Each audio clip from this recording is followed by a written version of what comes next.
Panairi ditët e bujqësisë në Lushnjë ka tërhequr vëmendjen e fermerëve. Ata kanë shprehur interes për teknologjinë si dhe për produktet e ndryshme të ekspozuara në këtë panair.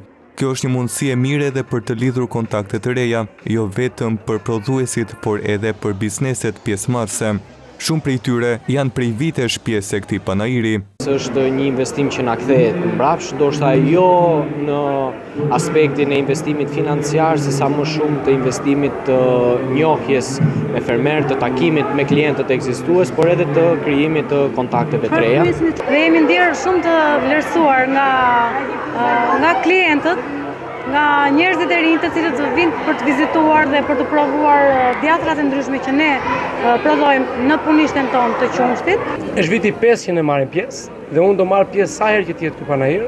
Si ju përmenda më parë, është një panair që nuk na intereson për pjesën e shitjeve, por për pjesën e organizimeve. Ky është edicioni 5 i panairit ditët e bujqësisë dhe zgjati për 3 ditë. Në edicionin e këtij viti morën pjesë 100 biznese, vendase dhe të huaja.